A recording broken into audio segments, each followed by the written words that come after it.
Assalamualaikum warahmatullahi taala wabarakatuh. Selamat datang kembali di channel Pixie Cerita Horor. Untuk kisah kali ini masih ada kisah lanjutan dari Robert, Dukun Sakti dari Kalimantan. Sebuah kisah yang diambil dari tulisannya Om Ras. Sebuah kisah yang berjudul Melawan Perkumpulan Dukun Santet di Kalimantan. Dan untuk seperti apa kisahnya, mari kita masuk ke ceritanya. Siapa ini, Ti? Tanya Amang Tago kepada Ranti. Oh, ini teman Ranti, Mang. Namanya Rowan. Oh, dari mana kamu? Dengan sopan Rowan menceritakan dari mana ia berasal hingga bersama siapa kini ia tinggal. Amang Tago mengangguk. Tidak disangka-sangka ya, dulu kalian lawan, sekarang malah jadi teman. Rowan dan Ranti saling tatap. Lalu kemudian keduanya pun tersenyum. Jaga keponakanku ini dengan baik ya. Ranti ini sebelumnya tidak pernah membawa atau memperkenalkan kami kepada seorang laki-laki manapun. Makanya saat Rustam mengatakan kalau ada teman laki-laki Ranti yang diundang, aku sempat tidak percaya.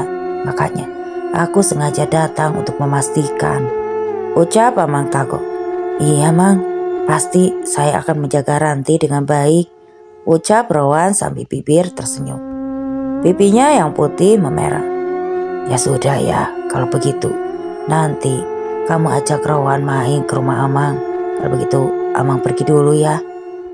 Ujar Amang Tago. Ranti pun mengangguk mengiyakan. Setelah itu Ranti pun mengajak Rowan untuk berkeliling kampung. Sesekali mereka singgah di warung untuk membeli es rasa-rasa atau sekedar makanan gorengan. Nanti kalau kapan-kapan aku main ke desamu, kamu juga harus mengajak aku jalan-jalan ya, Wan. Ujar Ranti sambil memainkan ilalang dengan jari-jarinya. Memangnya kamu niat untuk berkunjung ke desaku? Tanya Rowan. Ranti pun mengangguk. Dengan senang hati aku akan mengajakmu berkeliling kampung nantinya. Ujar Rowan kemudian. Wan, kamu lihat itu? Tanya Ranti seraya menunjuk ke arah seorang anak laki-laki berusia 13 tahunan yang berdiri di pinggir jalan. Dia bukan manusia, ujar Rowan. Iya, itu namanya Kin. Kau tahu, saat manusia lahir, ada jin yang mendampinginya dari awal kelahiran hingga kita mati. Karena dia selalu di samping kita, jadi dia tahu apapun tentang kita. Nah, itu merupakan Korin dari anak laki-laki yang beberapa waktu lalu kecelakaan di sana. Sejak saat itu, aku sering melihatnya berdiri di situ, cerita Ranti. Rowan pun mengangguk. Nanti, bagaimana perasaanmu bisa melihat mereka? Tanya Rowan. Ya, biasa saja. Entah ini kekurangan atau kelebihan. Yang pasti sih, aku senang memilikinya. Karena ini juga jadi bisa berteman dengan teman-temanku. Kau tahu, kadang aku merasa mereka itu lebih baik daripada teman-teman manusiaku. Bersama mereka, aku bisa menjadi diriku sendiri tanpa harus berpura-pura. Tapi sekarang aku senang karena aku juga mempunyai teman yang sama sepertiku. Setidaknya saat aku bersamamu, aku merasa menjadi manusia yang normal. Mendengar perkataan Ranti itu, Rowan pun jadi tersenyum. Hatinya terasa berbunga-bunga. Wan, kita ke sana yuk. Ajak Ranti seraya menunjuk ke arah jembatan besar. Rowan hanya mengikuti Ranti sambil tersenyum. Di sana Ranti bercerita tentang banyak hal. Rowan pun dengan senang hati mendengarkan. Dah Rowan, ujar Ranti seraya melambaikan tangan pada pemuda itu. Rowan pun balas melambai lalu berjalan menuju ke rumah Dama. Bagaimana kabarnya dengan Robert ya? Aku yakin dia pasti baik-baik saja, ujar Rowan menepis perasaannya yang tiba-tiba teringat akan Robert. Sehari menjelang pesta pernikahan keluarga Rustam benar-benar sibuk. Pagi-pagi sekali Ranti sudah bangun dan membantu ibunya di dapur. Sekitar pukul 8 pagi barulah Ranti bisa sedikit bersantai karena ibu-ibu di desa sudah berdatangan untuk membantu memasak. Mereka pun sudah berada di rumah Ranti. Najan yang juga Rustam yang sedang memindahkan ayam-ayam ras yang baru datang itu ke dalam kandang. Siang nanti kita mulai memasak bumbu. Rowan, nanti kamu temani Najan ya, jemput artis di kecamatan, ujar Rustam. Rowan pun mengangguk. Ranti ikut sama Rowan, boleh bah? Tanya Ranti. Kamu bantu-bantu saja mama di rumah ya. Padahal Ranti pengen banget ikut, rengek Ranti. Rowan hanya tersenyum menatap Ranti yang saat itu terlihat merajuk seperti itu. Selesai sarapan, Rowan dan Anjan pun pergi dengan menggunakan klotok. Klotok ini adalah perahu yang lebih besar daripada perahu Cis. Singkatnya begitu sampai di kecamatan, mereka pun langsung menuju pelabuhan. Ternyata di sana sudah ada beberapa perempuan cantik yang menunggu jemputan. Ya, mereka adalah penyanyi yang diundang oleh Amang Taku. Rowan saat itu terlihat risih saat perempuan-perempuan itu menanyakan banyak hal yang bersifat pribadi padanya. Akhirnya Rowan lebih memilih untuk mengemudikan klotok, menggantikan Amang Nanjan ketimbang duduk berdekatan dengan perempuan-perempuan yang membuatnya risih itu. Sesampainya mereka di desa, terlihat Ranti antusias sudah menunggu mereka di Tewang. Tewang adalah pinggiran sungai, namun wajah Ranti yang semula ceria mendadak masam ketika melihat para artis cantik tersebut seperti berebutan ingin dibantu oleh Rowan untuk menaiki tangga. Aduh, maaf Mang, tanganku penuh, ujar Rowan yang lebih memilih untuk membawakan saja tas-tas mereka. Akhirnya mau tidak mau, Nanjanlah yang membantu. Cie, jadi rebutan artis nih. Tinggal pilih, kamu maunya yang mana? Ujar Ranti mengecek. Rowan tidak mengatakan apapun, sepertinya ia cukup kewalahan dengan banyaknya tas yang dibawa. Ini barang-barangnya langsung dibawa ke rumah amangmu? Tanya Rowan ngos-ngosan. Iya, kayaknya sebentar ya, aku panggilkan dulu biar dia ikutan bantu, ujar Ranti berlari. Entah kemana Rowan meletakkan tas-tas itu di teras, lalu ia duduk sambil menunggu Ranti. Tidak berapa lama Ranti pun datang bersama seorang pemuda berusia sekitar 16 tahunan. Ayo bantuin Rowan membawa tas-tas artis ini ke rumah Amang Taku, ujar Ranti. Pemuda yang bernama Louis itu mengangguk lalu menurut. Sebagian lagi Rantilah yang membawakan tas-tas tersebut. Rowan, iya, kenapa? Enggak, kamu gas aja. Gas apa? Masa kamu gak tahu? Artis-artis itu kan kayaknya suka sama kamu. Oh, mungkin itu cuma perasaan kamu saja. Nanti mana mungkin mereka naksir aku. Kalau iya gimana? Mereka kan cantik-cantik, ucap Ranti tertawa. Rowan memilih tidak menjawab pertanyaan itu. Nanti ikut makan bakso yuk sama temanku. Boleh, tapi aku ganti baju dulu ya habis ini, ujar Rowan. Ranti pun mengangguk. Oke, aku tunggu di rumah ya, ujar Ranti dengan suara nyaring. Aku ikut ya, ujar Louis. Iya. Setelah menyelesaikan pekerjaannya, Rowan pun kembali ke rumah Damang untuk berganti baju. Makan dulu Wan, tanya Damang.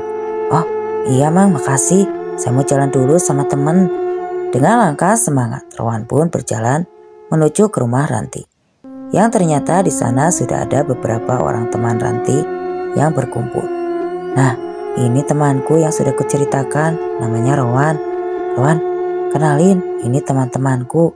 Ini Arpan, Cinta, Pengki, dan Dona. Rowan menyapa teman-teman Ranti satu persatu. Dia ganteng ya, ujar Dona yang memang terkenal centil. Rowan tersenyum kecut, kepalanya mendadak gatal setelah ia mendengar pujian dari gadis itu. Selesai makan bakso dan jalan-jalan, mereka pun langsung pergi ke rumah Amang Taku. Di sana acara dangdutan sudah dimulai. Nanti kita nyanyi yuk, ajak Dona kepada Ranti. Boleh, Wan. Rowan, nanti kamu ikut ya, ujar Ranti. Rowan pun hanya mengangguk, sepertinya ia cukup terganggu dengan keberadaan Dona yang sedari tadi. Yang dari tadi terus saja menyentuhnya. Akhirnya tibalah di mana Maranti dan juga The Gang yang dipanggil ke atas panggung. Mereka menyanyi bersama dengan penuh keseruan. Sementara Rowan yang berdiri diam sambil sesekali mengusap kupingnya.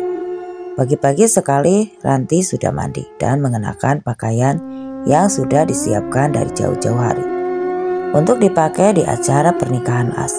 Dia juga sedikit merias wajahnya agar tidak terlalu pucat saat ikut berfoto nanti. Setelah selesai, Ranti pun berpamitan kepada ibunya untuk pergi lebih dulu ke rumah Amang Tagu. Di sana ia melihat Rowan yang sedang membantu mengaduk masakan di dalam kawah besi. "Rowan, sudah makan?" tanya Ranti kepada Louis. "Belum kayaknya, dari tadi disuruh-suruh terus. Dia sudah kusuruh tinggalkan saja, tapi dia tidak mau," ujar Louis seraya membawa sepiring nasi beserta lauknya ke teras tempat duduk mereka. "Kasihan pada teman barumu itu." Ranti pun memutuskan untuk membawakan makanan yang dimasak oleh ibunya dan memberikan makanan itu kepada Rowan. Selesai makan, Rowan juga diajak foto-foto bersama pengantin oleh Amang Tagu. Dan pada saat sedang berfoto-foto itulah Awang datang. Pada awalnya ia seperti tidak menyadari akan kehadiran Rowan di sana. Namun setelah turun dari pelaminan, lalu Rustam memperkenalkan dirinya dengan Rowan, barulah muncul sifat protektifnya terhadap Ranti. "Rowan, Awang, kau siapanya adikku? Kenal dari mana sama adikku? Kau sepertinya naksir sama adikku ya?" ujar Rowan. "Ang, jangan begitu dong, kayak lagi interogasi penjahat aja deh," ujar Ranti lalu menarik tangan Rowan untuk menjauhi Awang. Ranti langsung meminta maaf kepada Rowan dan untungnya Rowan juga bisa memahami hal itu.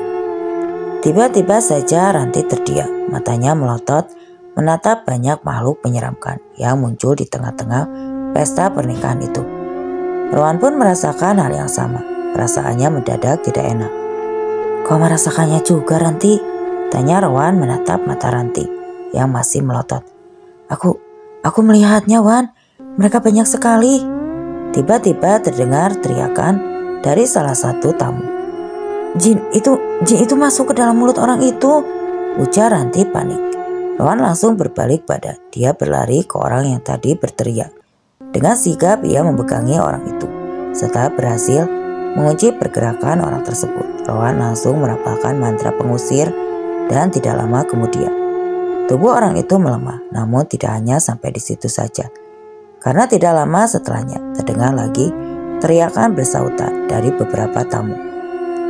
Rowan mengedarkan pandangannya. Dia yakin ini bukan sekedar ulah iseng makhluk halus. "Rowan, ini pasti parasit berantai. Ada yang melepaskannya di sini," ujar Ranti. "Iya, benar. Kita harus temukan orang itu. Ranti, jangan sampai pesta ini kacau," ujar Rowan sebelum ia berlari mengejar salah satu orang yang dicurigainya. Namun orang itu sangat cepat sekali menghilang. Alhasil, Rowan pun kehilangan jejak. Sementara teriakan-teriakan dari para tamu yang kerasukan semakin ramai. Artis yang menjadi tamu undangan pun seketika berhenti. "Sial, kemana setan itu pergi?" umpat Rowan kesal. Kekacauan pun tidak bisa dihindari lagi. Pesta yang semula berjalan dengan lancar kini menjadi lokasi kesurupan massal. Rowan dan Ranti dan juga Najab tampak kewalahan untuk menyembuhkan orang-orang yang kesurupan itu. Bagaimana tidak? Karena satu orang sembuh maka 4 orang lagi akan terkena secara bersamaan. "Ada apa ini, Ranti? Kenapa jadi begini?" tanya Amang Tagu panik. "Ada yang melepaskan parasit berantai, Mang?" "Hah? Apalagi kesalahan yang sudah aku perbuat? Sampai-sampai ada orang yang tega mengacaukan pernikahan anakku seperti ini." "Rowan!" teriak seseorang yang tak lain. Ternyata adalah Robert. Rowan berdiri. Ia bergegas mendekat ke arah Robert. "Bet, syukur kau datang, Bet. Tolong, Bet, bantu orang-orang itu. Kami semua sudah kewalahan." Robert melangkah mendekat. Matanya menatap orang-orang yang kesurupan itu. "Ini parasit berantai. Kau tidak bisa sembuhkan mereka kalau penyebabnya tidak kau temukan," ujar Robert. Kemudian ia memejamkan mata. Sesaat kemudian, Robert kembali membuka matanya, lalu berjalan ke arah meja panjang yang menyediakan makanan untuk tamu. Robert berjongkok dan mengambil sesuatu yang dikubur di bawah meja tersebut. Rowan, Najan, dan Ranti pun memperhatikan Robert dengan seksama. Tangan Robert mengepal, mulutnya berkomat-kamit membaca mantra yang tidak lama kemudian orang-orang yang kesurupan itu pun sembuh seketika. Rowan, Ranti, dan Najar pun menghela napas panjang. "Siapa pelakunya, Bet?" tanya Rowan. Apa kau sempat melihat orang yang mencurigakan itu? Ujar Robert balik bertanya. Rowan mengaku. Robert menarik napas panjang. Amang Tagu mendekat, lalu bibirnya tersenyum menatap Robert. Terima kasih banyak. Terima kasih. Berkat bantuanmu orang-orang yang kesurupan tadi bisa sembuh. Andai tidak mungkin aku bisa jadi bulan-bulanan warga, ujar Amang Tagu. Robert pun hanya tersenyum. Rowan, ayo kita pulang, ajak Robert pada Rowan. Kemudian Robert pun berkilah. Aku harus bantu-bantu dulu di sini, ujar Rowan menolak. Iya, kenapa harus pulang? Kau sudah di sini. Tinggallah di sini barang sehari saja, ujar Amang Tagu. Karena permohonan dari Amang Tagu itulah, akhirnya mau tidak mau Robert menyetujuinya. Robert dan Rowan pun juga diminta untuk tidur di rumah Amang Tagu. Namun, karena di rumah Amang Tagu masih banyak orang yang berhubungan, dan Robert yang kurang menyukai keramaian seperti itu, akhirnya ia lebih memilih untuk tidur di rumah Rustam. Sebenarnya Robert lebih memilih untuk menginap di rumah Damang, tapi Amang Tagu bersikeras supaya Robert bersedia menginap di rumahnya ataupun di rumah saudaranya sebagai ucapan terima kasih karena sudah membantu mereka. Malam itu ia sedang duduk di teras dihampiri oleh Najam. Najam membawa gelas kopi, satu untuk dirinya dan satu lagi diberikan untuk Robert. Sepertinya kita pernah bertemu, ujar Najam. Oh iya, kita memang pernah bertemu. Kau yang menjemput gadis itu kan? Jauh sebelum itu kita pernah bertemu. Robert menatap wajah Najam dengan alis mata berkerut. Ia memperhatikan wajah itu dengan seksama. Oh iya, kurasa wajahmu pun tidak begitu asing. Di mana kita pernah bertemu? Ujar Robert. Najam pun tersenyum. Mungkin kau sudah lupa, tapi bagiku pertemuan itu tidak akan pernah bisa aku lupakan, ujar Najam seraya menyeruput kopinya. Bicara apa kau ini? Ujar Robert sambil tertawa kecil. Bagaimana kau bisa tahu kalau benda penyebab balasik itu ditanam di bawah meja? Tanyanya. Itu gampang, kalau kau fokus kau pun bisa menemukannya. Pengalaman dukun santet memang berbeda-beda, ujar Najam. Robert mengerutkan alisnya. Apa itu tadi? Apa Rowan yang menceritakannya tentangku kepada kalian? Bukan. Apa kau tersinggung? Bukankah yang kukatakan itu benar? Najam tersenyum sinis. Matanya menatap langit yang malam. Itu tampak gelap tidak berbintang. Benar, dulu aku memang menggunakan santet. Aku bisa dengan sangat kejam dan tidak segan-segan membunuh orang yang menghalangi tujuan itu. Tapi itu dulu, sekarang semuanya sudah berbeda. Tapi apakah menurutmu lumpur yang sudah kering ini tetap terlihat menjijikan? Lumpur tetaplah lumpur meskipun sudah kering, hanya tinggal menunggu hujan dan lumpur kering itu akan menjadi lumpur menjijikan kembali saat terkena air hujan, ujar Najam menusuk.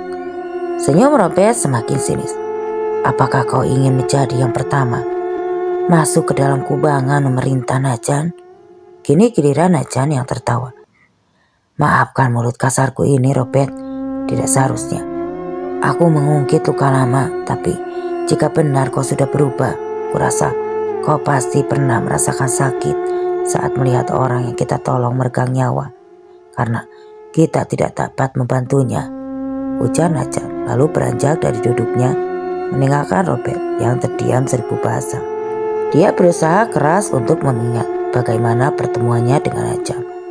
Kalau bukan Rowan yang menceritakan aku kepadanya, lalu dari mana orang itu tahu? Tunggu, bukankah dia penganut ilmu putih? Jangan-jangan dia merupakan salah satu dukun putih yang pernah gagal melawan santetku. Aku benar-benar tidak bisa mengingatnya, gumam Robert.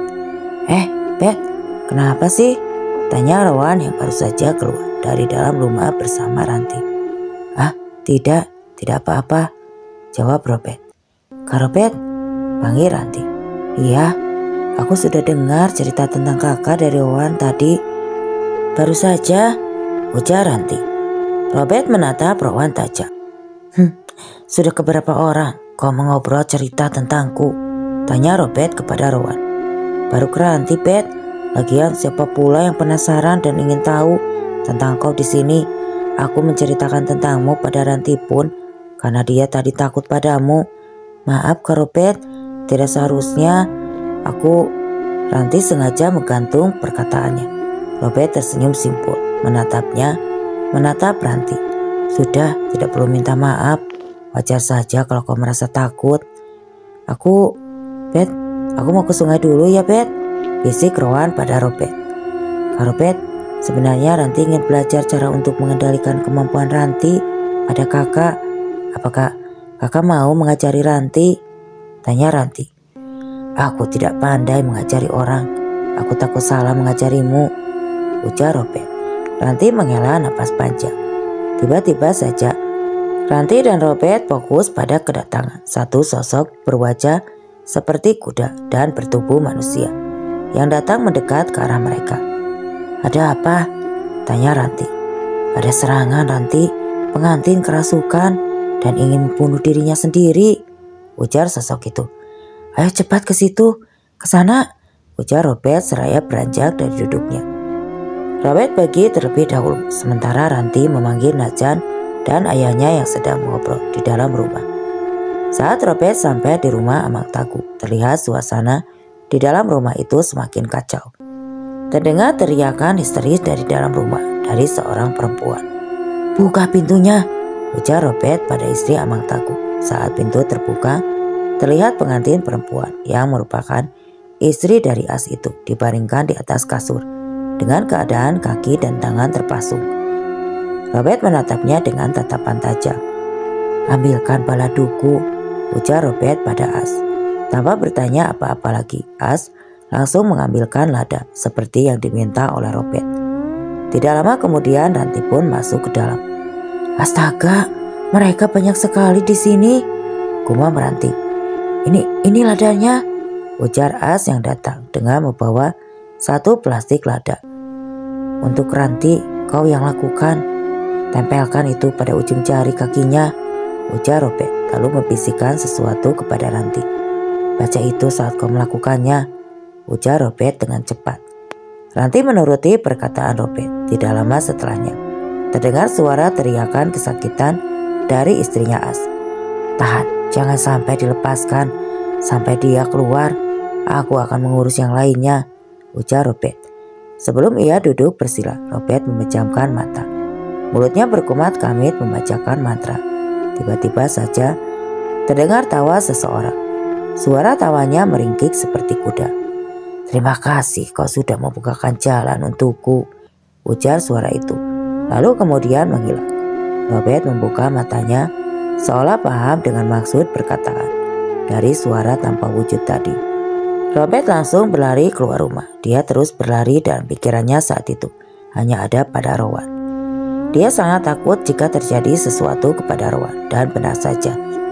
Saat tiba di pinggir sungai, mata Robert menatap sosok tubuh Rowan yang tergeletak di atas lanting. Dengan cepat Robert menuruni tangga lanting.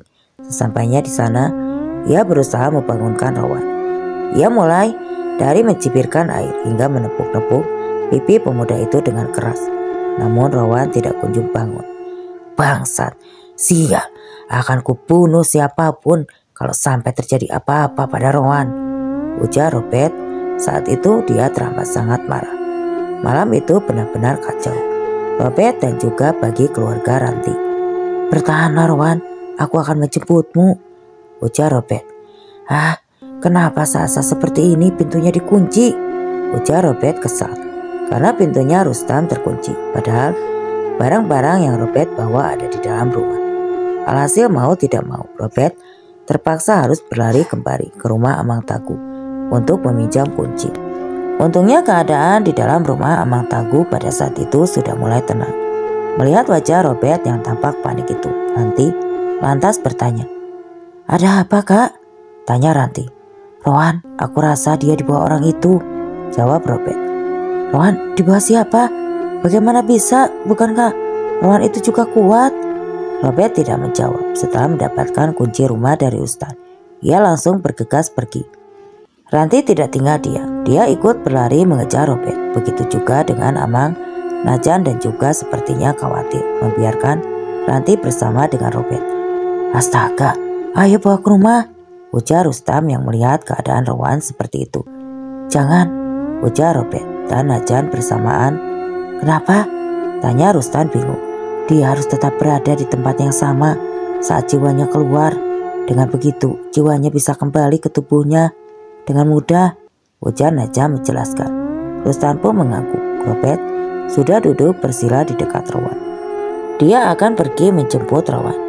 "Aku ikut ya, Bah," ujar Ranti meminta izin kepada Rustam. Tanpa ragu, Rustam mengangguk setuju. "Pergilah Ranti, Amang akan menjaga kalian di sini," ujar Najan. Tidak ada jejak yang tertinggal. "Bagaimana kita bisa menemukannya?" tanya Ranti dan Robert, yang kala itu juga kebingungan, tidak mengatakan apapun. Entah apa yang sebenarnya sudah dikatakan orang itu kepada Rowan, sampai-sampai Rowan dengan sukarela mengikutinya. "Kak, coba saja panggil makhluk peliharanya Rowan. Siapa tahu dia bisa melacak keberadaan Rowan di mana." "Makhluk itu bukanlah makhluk sembarangan. Dia tidak bisa dipanggil. Yang bisa memanggilnya hanya pemiliknya saja," ujar Robert. Ranti terdiam. Dia seketika teringat akan peliharaan Rowan yang membantu membawa lampe waktu itu. Dengan cepat Ranti memanggil nama makhluk itu dan tidak butuh waktu lama. Makhluk yang Ranti panggil pun muncul. Robert menatap bingung pada si makhluk yang terlihat hormat kepada Ranti. Kau tahu di mana Rowan?" Makhluk itu mengaku. "Iya, dia melarangku untuk membawa kalian menemuinya," ujar makhluk itu dengan suara menggelegar yang membuat Ranti mengerus dadanya. "Tolong bantu kami harus membawa Rowan kembali," minta Ranti. "Aku tidak bisa, Rowan mungkin saja dalam bahaya. Sekarang kami benar-benar harus menemukannya," ujar Ranti lagi. "Sudah percuma, dia tidak akan mendengarkan permintaanmu. Sudah kubilang, makhluk ini hanya patuh pada tuannya saja," ujar Robert. Tolong, ucap Ranti memohon. Namun makhluk itu tetap tidak mau. "Pulanglah, aku akan melanjutkan pencarian sendiri. Jika kami tidak kembali sampai besok, berarti aku gagal. Tolong kuburkanlah jasad kami," ujar Robert. "Tidak, aku akan ikut. Dia adalah temanku. Teman tidak akan saling meninggalkan walau apapun yang terjadi," ujar Ranti menatap pandangannya. Robert pun berubah terhadap Ranti. Dia baru sadar kalau Ranti memang benar-benar baik. Wajar saja kalau Rowan sampai mabuk kepayang dengan gadis ini, pikir Robert. Mereka berdua pun segera mencari dengan teliti. Barangkali ada jejak yang tidak sengaja ditinggalkan oleh Rowan dan orang yang membawanya itu. Namun sejauh ini belum ada jejak Rowan sama sekali yang mereka bisa lacak. "Kita sudah terlalu jauh. Aku takut kau." Tidak ada yang perlu ditakutkan. Sama kita bersama-sama, aku yakin kita pasti bisa menemukannya, ujar Ranti memotong perkataan Robert. Ranti pun meraih tangan Robert, memegangnya dengan erat. Ada rasa hangat menjalar dari tangan gadis itu, membuat semangat Robert yang sebelumnya sudah hampir pudar, kini menyala kembali. "Katakan apa yang ingin kau katakan pada tuanku. Dengan senang hati aku akan menyampaikannya," kata makhluk itu seraya berjalan di samping Ranti. Ranti menatap Robert, bibirnya langsung tersenyum. Ranti menyadari kalau makhluk itu mencoba membantu mereka tanpa membuatnya melanggar perintah dari Rowan. "Katakan pada Rowan bahwa kami akan menemukannya," ujar Ranti penuh semangat. Lalu kemudian makhluk itu pergi. Di belakangnya ada Robert dan juga Ranti yang mengikutinya. Setelah beberapa saat makhluk itu tiba di sebuah tempat yang tidak asing bagi Robert, yaitu adalah kawasan tempat tinggal Laco. "Dulu aku tahu tempat ini," ujar Robert seraya melepaskan pegangan tangannya pada Ranti. "Di mana ini?" tanya Ranti. "Dulu di sinilah Rowan belajar ilmu hitam, dan di tempat ini juga Rowan melakukan ritual pembalasan dendamnya," Robert menjelaskan. Ranti pun mengangguk. "Untuk apa orang itu membawanya kemari?" tanya Ranti. "Entahlah, sebelumnya orang itu memang pernah beberapa kali mengirimkan perintah peringatan padaku." Suara tawa melengking muncul di balik pepohonan. Tetap di belakangku, ujar Robert pada Ranti. 2 orang perempuan dan 1 orang laki-laki berpakaian serba hitam itu berdiri tidak jauh dari Robert. Kemunculannya cukup membuat Robert cemas. Robert takut kalau dia tidak bisa melindungi Ranti. Robert, anak liau kamu, besar juga nyalimu bisa sampai ke tempat ini. Tapi sekarang kau seperti daging yang akan masuk ke dalam gua macan, ujar lelaki itu sambil menyeringai. Sepertinya kau belum tahu siapa aku, ujar Robert. Aku tahu, tapi apa yang perlu aku takutkan dari seorang bekas dukun, ujar orang itu sambil tertawa lagi. Kini giliran Robert yang tertawa. Aku tahu sekarang apa alasan Raja Buto dulu tidak membiarkan aku melepaskan ilmu hitam itu, ujar Robert, membuat ketiga orang itu saling pandang satu sama lain. Kembalikan adikku sebelum aku membunuh kalian semua, ujar Robert lagi. Adikmu? Kalian hanya manusia sebatang kara yang tidak punya keluarga. Dia bukan adikmu dan kami juga tidak ada urusannya denganmu. Lebih baik sekarang kalian pergi dari sini selagi masih aku izinkan. Ranti, menjauh dariku, ujar Robert. Ranti menurut tanpa lagi bertanya. Dia mundur cukup jauh dari Robert. Ranti memperhatikan apa yang akan Robert perbuat pada orang-orang itu. Ranti pun semakin dibuat terkagum-kagum saat melihat Robert dengan gagah perkasanya melawan ketiga orang dukun tersebut. Tanpa sadar Ranti bergumam, wow, salah satu dari dukun itu muntah darah cukup banyak. Aku Robert, kalian ingat nama itu baik-baik, ujar Robert. Kemudian saat akan mengeksekusi dukun-dukun itu, tiba-tiba saja salah satu dari mereka berbicara. Kalau kau membunuhku, maka kau tidak akan bisa menemukan adikmu. Akhirnya mau tidak mau, Robert pun untuk sementara terpaksa membiarkan dukun itu hidup. Robert dan Ranti dibawa ke sebuah tempat yang sangat gelap. Di sana terdengar suara Rowan merintih kesakitan.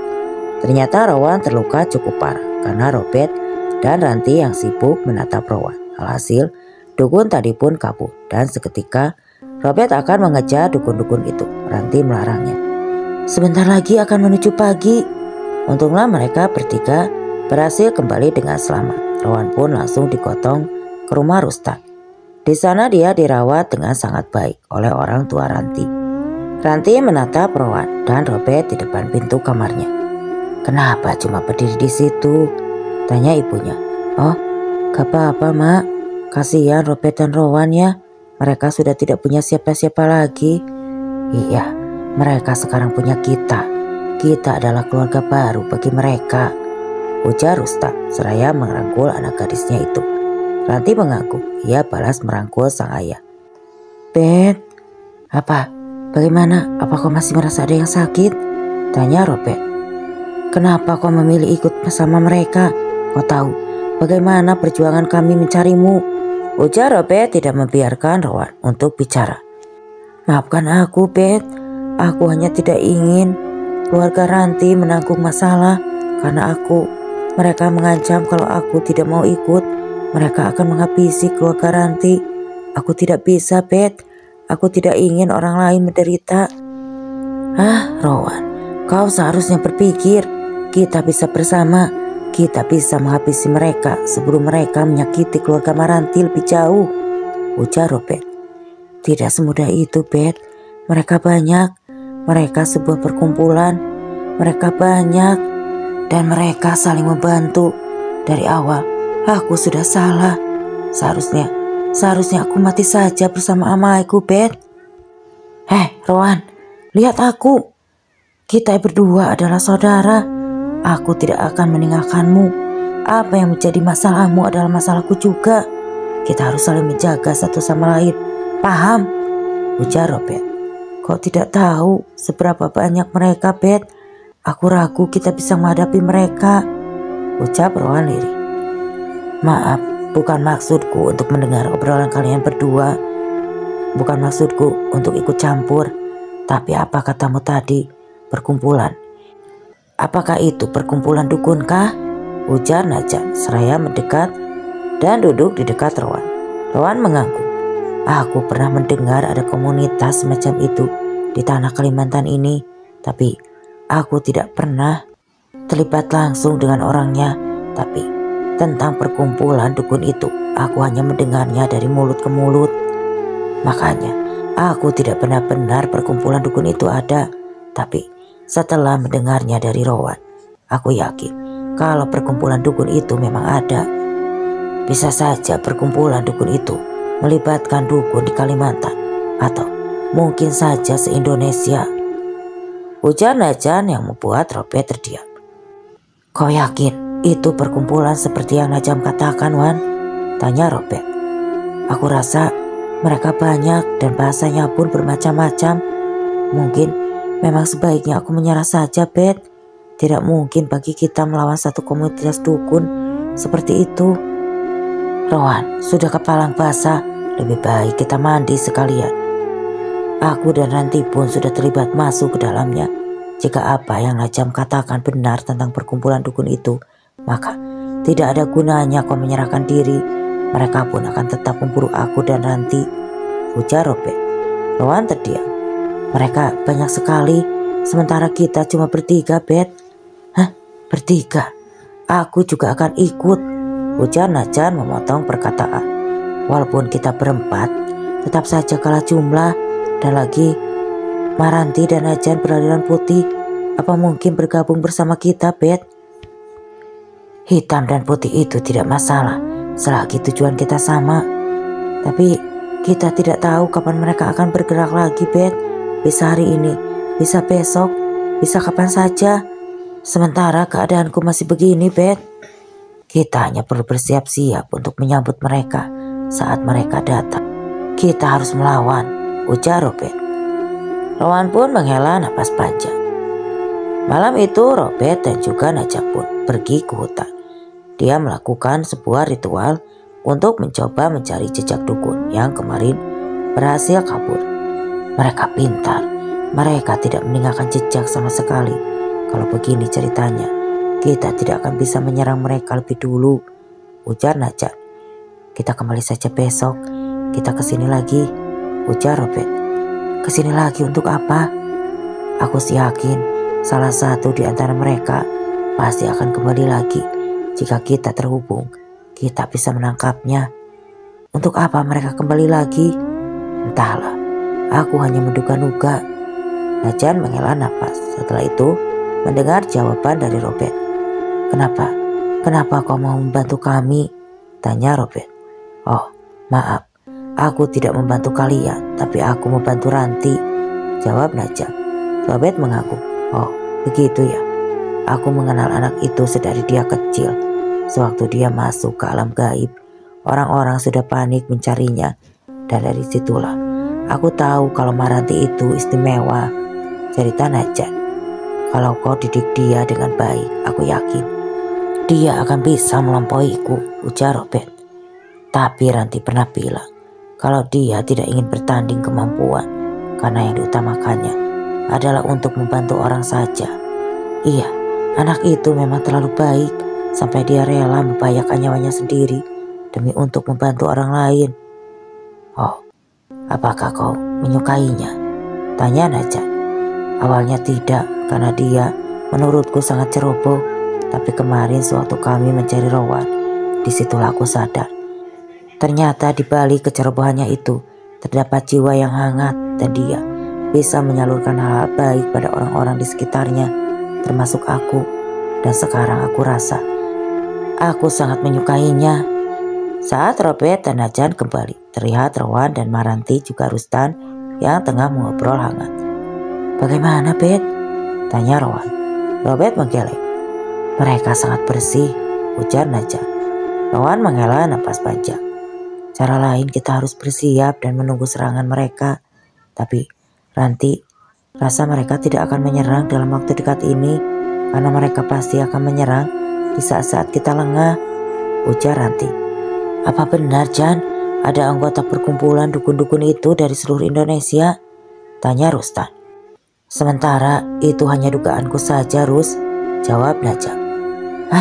Menakutkan sekali kalau benar. Aku tidak pernah tahu bahwa ada perkumpulan dukun seperti itu, ujar Rustam. Saya pun tidak pernah berurusan dengan mereka sebelumnya. Padahal dulu saya sering menghabisi dukun-dukun lain, ujar Robert yang langsung membuat Rustam garuk-garuk kepala. Hari itu Robert dan Najan pergi ke hutan untuk mencari bahan-bahan demi bisa membuat penangkal serangan gaib. Hutan ini masih bagus sih, banyak akar dan kayu-kayu yang aku butuhkan di sini, ujar Robert. Iya, warga jarang sekali mencari herbal di hutan ini karena di sini ada raung gantung, kata Najan. Lalu memotong salah satu baka dan terlihat air yang menetes dari pohon baka tersebut. Najan lantas meminumnya. Itu bagus untuk diabetes. Nah, akar itu bagus untuk hati, dan yang ini bagus untuk menghilangkan bau badan, ujar Robert seraya menunjuk satu persatu tumbuhan maupun akar yang ada di dalam sekitarnya. Aku tahu, bukan cuma kau saja yang tahu tumbuhan herbalis ini, ujar Najan. Robert pun tertawa. Najan, aku suka jawabanmu. Robert, kau itu harus lebih sopan padaku, karena bagaimanapun aku lebih tua darimu, ujar Najan. Oh ya? Aku pikir kita sepantaran, ujar Robert. Terima kasih, aku memang awet muda, ujar Najan tertawa. Tidak maksudku, wajahku yang terlihat lebih tua dari usiaku.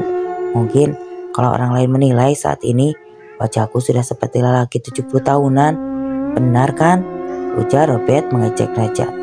Tidak bisa berkata-kata lagi. Wajahnya yang semula cerah seketika muram, seperti awan gelap yang siap hujan. Sekitar pukul jam 2 siang, mereka pun kembali ke rumah Maranti. Robert tampak sibuk di teras. Sesekali Ranti memperhatikan apa yang sedang lelaki itu lakukan. Daripada mengintip, lebih baik kau bantu aku, ujar Robert tanpa menoleh ke arah Ranti yang berdiri di balik pintu. Ranti keluar, wajahnya tampak malu-malu. Ini diapain? Tanya Ranti. Buat seperti ini, kalau yang ini begini, gampang kan? Ujar Robert mengajari. Setelah semua penangkal itu selesai dibuat, Robert lanjut melakukan ritual dan sesudahnya dia sendirilah yang memasang perangkap penangkal itu di rumah-rumah keluarga Ranti yang ada di desa tersebut. Dengan begini, aku bisa meninggalkan desa ini dengan tenang, ujar Robert. Kok kakak mau pulang? Tanya Ranti. Iya, dalam waktu dekat ini, setelah Rowan bisa dibawa pulang tentunya, jawab Robert dengan bibir tersenyum. Kenapa kakak tidak tinggal di sini saja? Setidaknya sampai masalah dengan geng dukun itu selesai, ujar Maranti. Rowan tertawa kala mendengar perkataan dari Ranti. Di kampung kami itu kami punya ternak, dan saat kami pergi seperti ini, ada orang menjaganya untuk kami, dan penjaga itu tidak gratis. Robert yang akan membayarnya, ujar Rowan. Coba kalian pindah ke sini saja, beli tanah di sini, dan bangun rumah di desa ini. Robert tertawa. Ranti, tidak semudah itu Ranti, kata Robert. Ya, padahal baru saja aku merasa bahagia punya teman yang sama sepertiku. Saat bersama kalian, aku bisa merasa menjadi orang normal. Masih punya Najan, ujar Robert. Hah, Mang Najan kan tidak tinggal di desa ini. Ya, tapi jaraknya dekat dengan desa ini. Kau bisa mengunjunginya setiap hari. Iya sih, tapi kan kalau ke Mang Najan kurang seru. Mang Najan itu kan terlalu serius, ucap Ranti setengah berbisik agar tidak terdengar oleh Amang Najan. Wah, sama dong. Kalau di rumah, Robert pun sama seperti itu. Nanti dia itu pendiam dan selalu serius. Tapi kalau sudah bercanda, tangannya sibuk sendiri memukuli lawan bicaranya, ujar Rowan sambil mempraktekkan gaya memukul. Bisa-bisanya kau fitnah aku seperti itu, ujar Robert yang tidak terima. Ranti pun tertawa melihat keduanya. Melihat kalian berdua bercanda, aku jadi rindu kakak aku deh. Dulu kita sering bercanda seperti ini, kata Ranti. Kakaknya menyeramkan, Bet, bisik Rowan. Aku dengar itu loh, ujar Ranti. Tawa kedua kakak beradik itu pun membuat mata Ranti melotot. Dan cerita pun selesai. Oke teman-teman, sekian untuk kisah yang saya bawakan kali ini. Sebuah lanjutan cerita dari Robert, diambil dari tulisannya Om Pras. Sampai jumpa kembali di cerita lanjutan dari Robert berikutnya. Terima kasih bagi yang sudah mampir ke channel ini. Wassalam.